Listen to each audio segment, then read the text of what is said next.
Assalamualaikum warahmatullahi wabarakatuh. Perkenalkan, nama saya Yolanda Dita Aruni dengan NIM 180384202023. Pada kesempatan kali ini saya akan mempresentasikan hasil artikel saya yang berjudul Desain Pembelajaran RMT sebagai Wujud Pengembangan Kognitif dalam Memecahkan Masalah Matematika. Sebelum itu, saya mengucapkan terima kasih kepada Ibu Pujiastuti SPD MSc selaku dosen pengampu mata kuliah Seminar Pendidikan Matematika dan juga sebagai pembimbing saya dalam menyelesaikan artikel ini.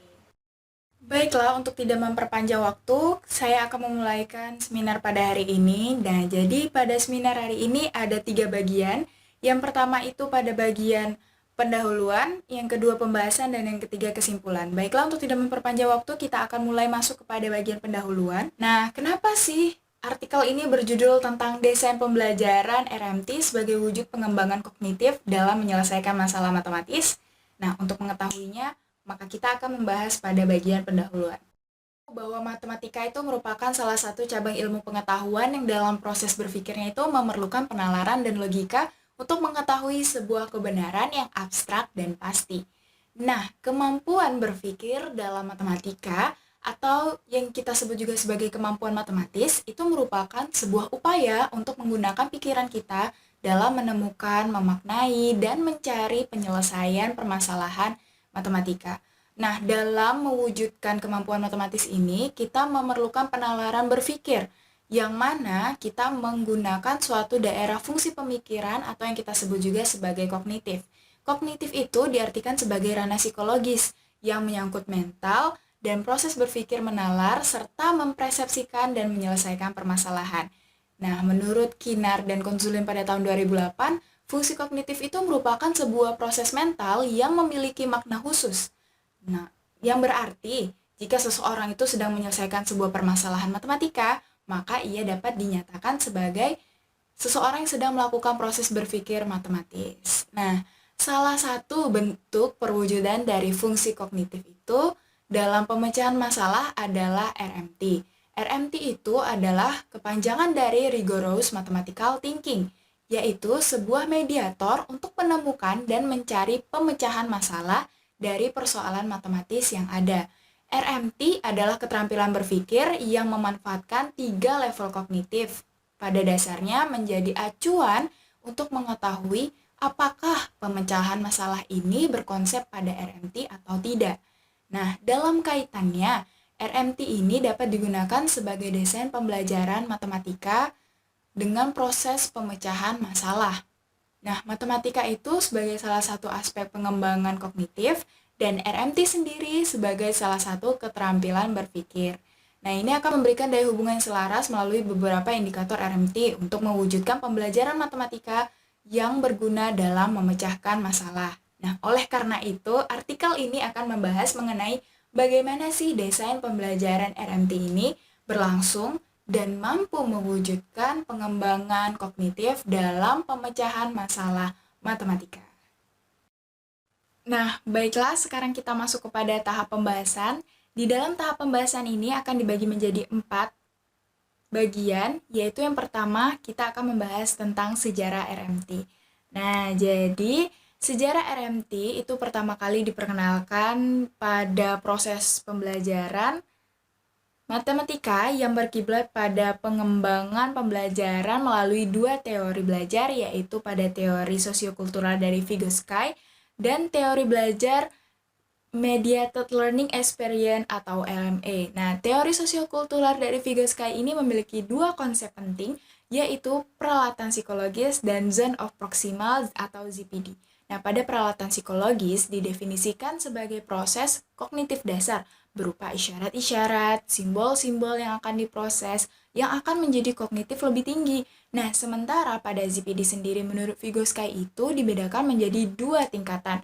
Perkembangan kemampuan seseorang dalam menyelesaikan permasalahan. Yang pertama secara aktual dan yang kedua secara potensial. Nah, secara aktual itu melibatkan kemampuan seseorang dalam menyelesaikan masalah secara mandiri. Namun, pada pengembangan potensial itu dilihat pada kemampuan seseorang dalam menyelesaikan masalah yang mana di bawah bimbingan seseorang yang ahli atau lebih berkompeten. Ini yang didapatkan dalam penelitian Budianingsih pada tahun 2003. Nah, teori Mediated Learning Experience atau MLE sendiri itu dipopulerkan oleh Feuerstein pada sebuah istilah teori belajar, yaitu mengenai mediasi dan kriteria pengalaman belajar yang dimediasi. Menurut Kinnar dan Kozulin pada tahun 2008, ini bermaksud bahwa siswa lebih pada pengalaman belajar yang dimediatorkan dengan tugas oleh guru dan tenaga ahli yang berkompeten. Namun, dengan situasi tertentu, adanya siswa, guru, ataupun tugas, kita tidak dapat melakukan dan mengatakan bahwa itu sebagai pengalaman belajar, maka setidaknya dibutuhkan paling tidak beberapa hal yang umum. Yang pertama itu tentang intensionalitas atau timbal balik, transidensi, dan makna mediator yang dikatakan oleh Munirah pada tahun 2014. Dengan demikian, maka RMT akan membangun sebuah stimulus untuk mempersiapkan siswa dan memantau siswa dalam melakukan aktivitas pemecahan masalah. Sekarang pada bagian yang kedua, yaitu mengenai fungsi RMT. Nah, sejalan dengan penelitian yang dilakukan oleh Fazriani dan Prabawati pada tahun 2019, RMT ini berhubungan dengan mediasi antara guru dan siswa dalam memecahkan, mengonsepkan, serta menghasilkan pemahaman yang baik terkait dengan materi yang disampaikan. Hal ini mewujudkan gagasan-gagasan matematis yang saling terkait. Nah, dalam pengembangannya, RMT menurut Kinnar dan Kozulin pada tahun 2008 itu mengalami 3 fase dan 6 langkah proses, yaitu yang pertama fase pengembangan kognitif atau cognitive development, di mana siswa dimediasi pada tahap awal untuk mengenal dan menyesuaikan model dalam tugas kognitif sebagai peralatan psikologis umum. Nah, selanjutnya, siswa akan melaksanakan tugas tersebut dan melalui pemahamannya, lalu melaksanakan tugas kognitif ke tingkat yang lebih tinggi. Nah, fase kedua itu tentang konten sebagai proses atau content as process development. Nah, di sini siswa dimediasi pada tahap ketiga untuk membangun konsep-konsep dasar secara sistematis dan pengalaman sehari-hari. Selanjutnya pada tahap keempat, siswa akan dimediasi dengan harapan dapat menemukan dan menginstruksikan pola serta hubungan ketika latihan kognitif. Kelima, siswa dimediasi menyesuaikan peralatan psikologis tertentu. Ini dikatakan oleh Febrianingrum pada tahun 2019. Fase ketiga yaitu praktek konstruksi kognitif konseptual. Nah, dalam proses keenam ini dan yang terakhir, siswa dimediasi untuk mempraktikkan alat psikologis masing-masing dengan menyesuaikan konsep kognitif matematis untuk membangun pemahaman konseptual matematika. Nah, fungsi RMT ini memang tidak lepas dari bagian kognitif, di mana RMT telah mengidentifikasi dan mendefinisikan kognitif fungsi dalam tindakan berpikir spesifik yang membangun dan memanipulasi spesifik konten matematika.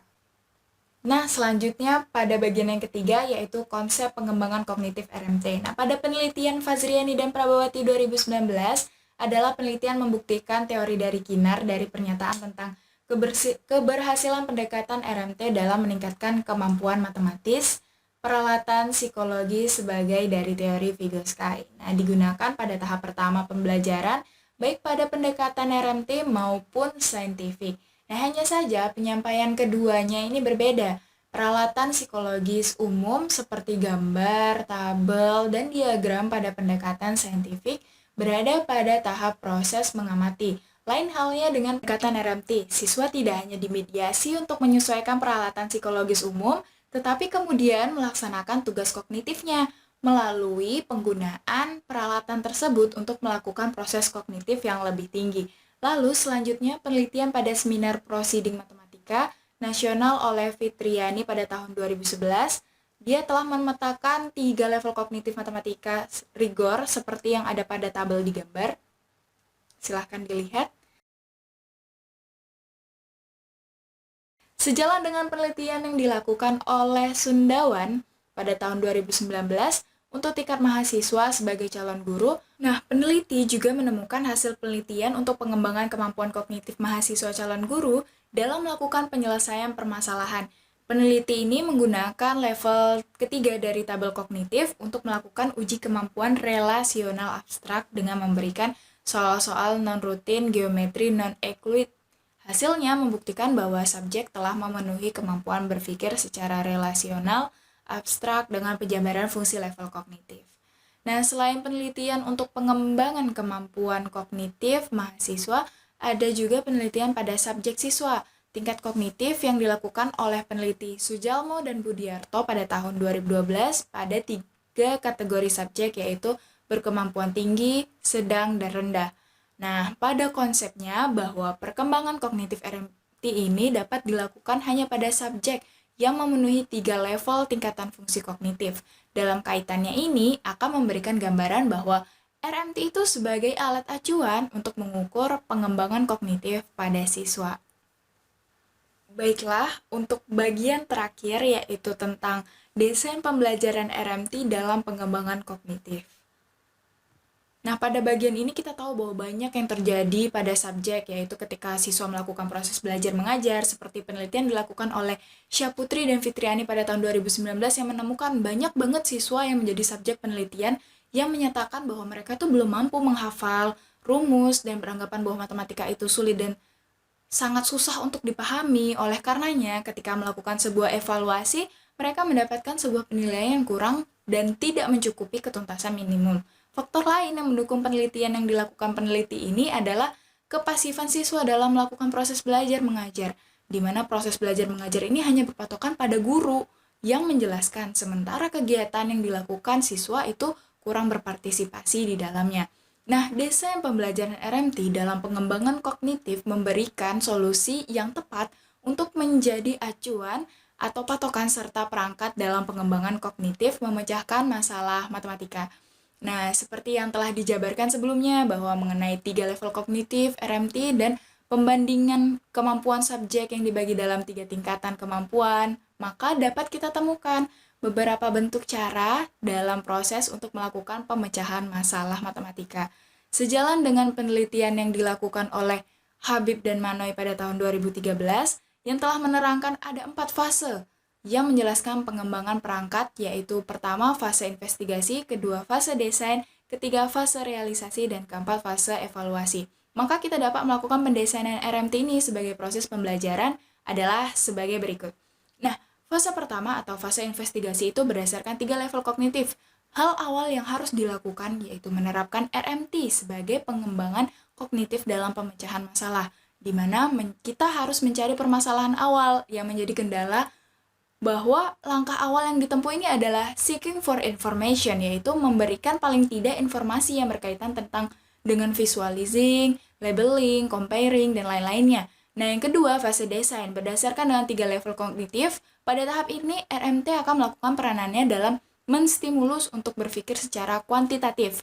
Artinya, mulai dari RPP, tahapan pendekatan RMT terurut yaitu tentang seeking for information, analyzing information and asking, discussion, conclusion for knowledge. Nah, tahap-tahap fase desain ini akan sebanding dengan level 2 fungsi kognitif RMT. Nah, tingkatan ini akan memberikan tahap lanjutan dari sebelumnya. Lalu yang ketiga, fase realisasi. Berdasarkan dengan 3 level fungsi kognitif, pada tahap ini RMT akan melakukan peranannya dalam menstimulus lanjutan berpikir rasional. Nah, peranan kognitif akan sangat berpengaruh besar dalam menentukan proses pemecahan masalah. Lalu yang terakhir, fase evaluasi. Nah, di tahap fase evaluasi ini akan dilakukan sebuah refleksi dan penilaian terhadap capaian yang telah dilakukan pada 3 tahap sebelumnya, yang berfungsi sebagai upaya dalam perbaikan dan pengembangan lanjutan untuk memberikan solusi yang lebih baik ke depannya. Baiklah, ini adalah tahap terakhir dari artikel, yaitu mengenai kesimpulan. Nah, kesimpulan desain pembelajaran RMT sebagai wujud pengembangan kognitif dalam memecahkan masalah matematika adalah sebuah pengupayaan yang dapat dilakukan sebagai proses untuk melakukan pembelajaran yang lebih baik ke depannya. Nah, RMT akan mempermudah membangun stimulus untuk membangun aktivitas siswa dan memantau aktivitas siswa dalam pemecahan masalah. Fungsi kognitif RMT itu sebagai peralatan untuk mengukur dan memastikan bahwa konsepnya dengan adanya RMT ini maka akan mempermudah serta memberikan solusi dalam pemecahan masalah matematis dan memastikan subjek-subjek menerima hal yang seharusnya untuk memberikan upaya dalam melakukan pemecahan masalah matematika. Baiklah, sekian presentasi artikel saya pada kesempatan kali ini. Mohon maaf apabila terdapat kesalahan kata dan hilaf. Semoga dapat memberikan informasi yang bermanfaat kepada pendengar dan penonton. Jangan lupa like, komen, dan subscribe karena itu akan membantu channel ini menuju lebih baik ke depannya. Wabillahi taufiq wal hidayah. Assalamualaikum warahmatullahi wabarakatuh.